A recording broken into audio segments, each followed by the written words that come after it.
15 حدار 2018 عامة مرت مشتاو زينا تقرأي سري ميديا انه بفلما ارأست زينا مغلا هصوص اوعت زحازة دبدابي وصيو تقوداي انتايو كنقرب لكم ينام كاب عفار حدش مجلس وصيو اتمجلسي تررز بلا ما تحساسوي زحازيوم ህፃናትን ነፍሰ ጹራትን ዝርከቦም ልዕሊ 4 ሰባት ከም ዝተቀተሉ ተገሊጾም ነዚ ዝፈጸሙ አካላት መንነቶም ዛጊድ አይተነጸረን አበይ ዝብል ሒዝናልኩም ኣለና ኤርትራ ሓድሽ ግብረ መልሲ ሂባ ነዝቀረበላ ሕቶታት ድማ ነጺጋቶም ግብጺ ንኢትዮጵያ ሓዱሽ ክሲ አቅሪባ ክስ ግብጺ ካብ ናይ ኤርትራ ዝፍለይ ኮነን ናይ ባዕለይ ዝበልክዎ ፍታሕ ይቅምጠለኹ ድማ ኢላላ ግብጺ ሒዝናዮ ኣለና ሱዳናዊ መራሒ ጀነራል ሰራዊት አልቡርሃን ሓዱሽ መብርሂ ብሎም ውግእ ክቅጽል ይድማ ኢሉሎ ክነቅርበልኩም ኢና አምባገነን ብተፈጥሩ ሓንቲ መዓልቲ ስልጣን ክጸንሐላ ትኽእል ዕድል ሚስ ክገብር አይደለም አምባገነን ብተፈጥሩ ብምታአኻት ሞጾ በታነ ስልጣኑ በጣም ሓደገኛ ዝኾና ነገራት ተምጽኢኻየ አብይ ኩል ጊዜ ኳልኩሌት ዝገብሮ ኣብ ስልጣን ውግእ ብምግባር ተጽንሖ እንተኾይና ውግእ ይገብር ኣብ ስልጣን ንምጽናሕ ውግእ በሓንቲ መዓልቲ ስልጣን ትቕንሰሉ እንተኾይና ይገርፋ ናይ ኢትዮጵያ ብሄራዊ ረብሓ ብምርካስ ኣብ ስልጣን ክጸንሕ ዝኽእል እንተኾይኑ ይርክስ ይሸይጥ ኣብ ስልጣን ንምጽናሕ ዘይኑር ዘይተገበረ نورتات مفتصام أدلاي تقولي يفتصم صوتي نايتي سلاخ بحري مسرأخ تمواجي ويبن كابت عم يسفح قون الله خابز فيديو بري سما قال ماله no it's not like that جنرال ታደሰ ወረደ ሓዱሽ መልእኽቲ ሂቦም ጉዳይ ሓርበኛታት ምሕዋይ ቆስሎምን ቃንዞምን ጉቡእ ነፍስ ወከፍ ትግራዋዩ ክብል ተዛሪቦም ፕሬዝዳንት ጊዜያዊ ምምሕዳር ትግራይ ጀነራል ታደሰ ወረደ ጉዳት ኩናትና ናይ ምሕካም ጉዳይ ናትና ብምዃኑ ብዓቕሚ ትግራይ ዝተፈላለዩ ስራሕቲ እናተሰርሐ ምጽንሑ ብምግላጽ መቐጸልታ ኣስፊሕኻ ውጽኢታዊ ስራሕ ሕውየት ንምክያድ ኩሉ ትግራዋይ ዝሳተፈሉ ምትእኻብ ሃፍቲ ኣድልዩሎ ክብል ተዛሪቦም ናብ ማእኸል ዓዲ ይኹን ወፃኢ ሃገራት ሕክምና ክረኽቡ እናተገበረ ምጽንሑ ብምሕባር ሕዝውን ግን ብተወሳኺ ዓቕሚ ክኸውን ዝኽእል ካብ ተጠቀምቲ ዝእከብ ሃፍቲ ግድን ኣድላይ ኮይኑ ተረኺቡሎ ክብል ገሊጹ ውጋት ሓርበኛታት ንምሕካም 6.4 ቢልዮን ቅርሺ ንምእካብ መደብ ተታሒዙ ምህላው ዝሓበረ እቲ ፕሬዝዳንት 4 ንኡሳን ኮሚቴታትን መተኣኻኸብቲ ሃፍቲ ዝሓዘ ሓደ ዓብዪ ክልላዊ ኮሚቴ ተጣይሹ ምህላውን ተገሊጹ ኣብ ሱዳን ዘሎ ተጋሩ ትማል ሰልፍ ሙጾም ዝዝከር ኮይኑ ካብቶም ሰልፍ ዝወጹ አካላት ድማ መረረቶም በአንደበቶም ሊኢኾም ኣለዉ ሰላማዊ ሰልፍ ወጪና ጠሚና ጸግሙና ደብላ በወሰኑ ውሳኔ ትክክል አይሆንም ስለዚህ ያተኻኸል ጽሜት ይረግፍ ህዝብና ካብ ጦርነት አምልጥና ኣብዚ ብጥሜት ንመውት ያተኻኸል አልጸገምና تعم تجمع لنا بحكمنا الحسرة ماله عرش. أنا قلة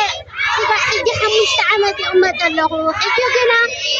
نقول عيون نسايت مشجر مسيو ما جتنا يلن تبهينا حكمنا وين يلن أقول تبهينو بتميت نصبلنا حجة عالمي فلتنا نحنا هزينا تجارينا هزو تسجلنا من قصتي صدعنا تبعنا يو حجنا مقوت زيلن موت لنا ناموتنا نركب نعممنا نركب سريحنا زي نخيل وينا زينا من لطينا ما هزي يرجعنا علامات رأينا سقا حجي بلعنا هنا خمزي حجر يلي حديرنا هنا حجنا علم ترأينا نحنا فطراتنا فطر سلاسي هنا علم يرأينا نولنا قلعان سويتنا وزيت زرقحنا ننزارب لنا رجونا زي تجكون عالم لكم يخون رجونا عالما خبرة عالم يرأينا يسمعنا نولنا بتحتنا كلنا أسقوا نولنا بتحت سقاوها رجونا نولنا ቤት ጽሕፈት ምሕደራና ጣቕማን መሬት ከተማ መቐለ ንሰባፍቲ ናይ ዘተ መድረክ ከፊቱም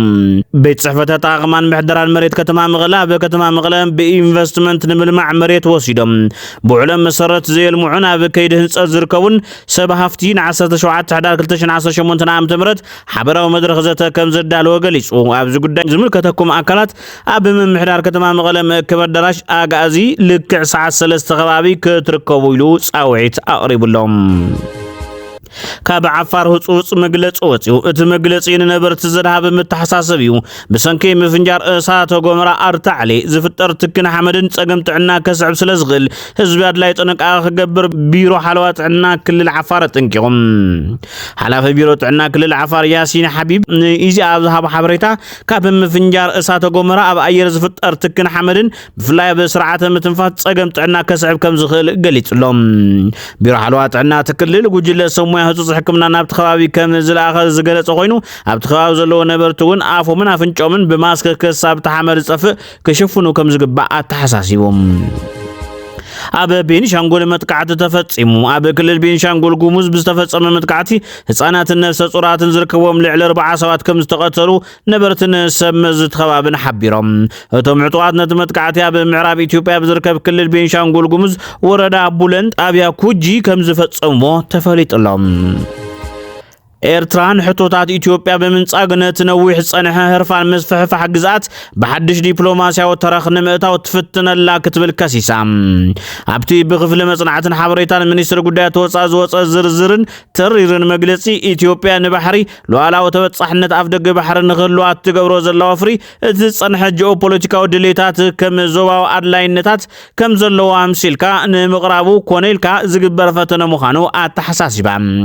በዚ ድማ ኢትዮጵያ ተቕርቦ ዘላ ባህላ ኣብ ቁጠባውን ጸጥታውን ተረኽ ከም ዝተኣሳሰር ንምምሳል ትጽዕር እኳ እንተላ እቲ መሰረታዊ ኣጀንዳ ግን ኣይተቐየረን ክብል እዩ መግለጽ ጠቒሱ ብተወሳኺ ሚኒስትሪ ጉዳያት ወጻኢ ኤርትራ እዚ ኣብ ውሽጢ ኢትዮጵያ ካብኡ ሰጊሩ ድማ ዞባዊ መድረኻት እናናሃረ ዝኸይድ ዘሎ ክትዕ ሊቃን ኢትዮጵያ እቲ ሃገራዊ ጥሙሕ ከም ዘይተርፍ ስትራቴጂካዊ ግዴታ ገይሮም ከቕርቡ ዝፍትኑሉ ዘለዉ ዓሚቕ ቁልውላዊ ተረኽ ዘንጸባርቕ ምዃኑ ገሊጻላ ኤርትራ ኢትዮጵያ በግብጽ ሓድሽ ክስ ቀሪቡላ ኣሎ ኢትዮጵያ ካብ ዓብይ ግድብ ህዳሴ ልዑል መጠን ዘለዎ ማይ ትለቅቀላ ክትብል ግብጽ ኸሲሳ ሚኒስትር ሃፍትን ማይን መስኖን ግብጽ ኣብ ዝሃቦ መግለጺ ኢትዮጵያ ካብ ዓብይ ግድብ ህዳሴ ኢትዮጵያ በዝሕን ዘይተዋደደን መጠን ማይ ብምልቃቅ ኣብ ታሕተዋይ ክፋል ናይል ተራእዩ ዘይፈልጥ ዋሕዚ ማይ ከም ዘስዓበ ገሊጻ ብ10 መስከረም ዝተለቀቀ ማይ 485 ሚልዮን ሜትር ኪዩብ ማይ ከም ዝነበረ ዝሓበረት ሚኒስትር ብ27 መስከረም ዝተለቀቀ ማይ 780 ሚልዮን ከም ዝበጽሐ ተዛሪቡሎም እዚ ከም ዝንከሎ ሓደ ላዕለዋይ ሚኒስትር ሃፍትማይ ግብጽን ጋዜጣ አልማናሳ በዛሃባ ሓበሬታ መንግስቲ ከምዚ ዓይነት ተርእዮ ከይፍጠር በመስጋዩ ዓቢ ግድብ ቶሽካን ካህንጽ ጸኒሑ ክብል ገሊጽሎም ጀነራል አልቡርሃን ኩና ሱዳን አጠናኺሩ ከም ዝቅጽሉ አፍሊጡ ሓላፊ ወታደራዊ መንግስቲ ሱዳን ጀነራል አብዱልፈታህ አልቡርሃን አንጻር መወዳድርቱ ዝኾነ ኃይል ቅልጡፍ ምላሽ ዝሃቦ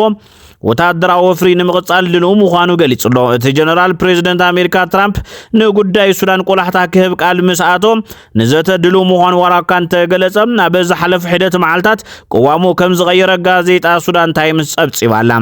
እዚ በጀነራል አልቡርሃን ዝተገበረ ናይ ቅዋም ለውጢ ላዕለወ ሰበስልጣን ካብ ኣስመራ ምስ ተመለሱ ምዃኑ ድማ ማዕኸናት ዜና ዓለምና ገለጻ ይርከባ ክብራትን ፍትዋትን ተኸታተልትና ነሳዕ ዝሓዝናዮም ዜናታት ነዞም ተኸታተልኩም የሚመስሉ ነይሮም ንምክታልኩም ኣመስግና ሰላም ንህዝቢ ትግራይ ሰላም ንኹሉ ወዲ ሰብ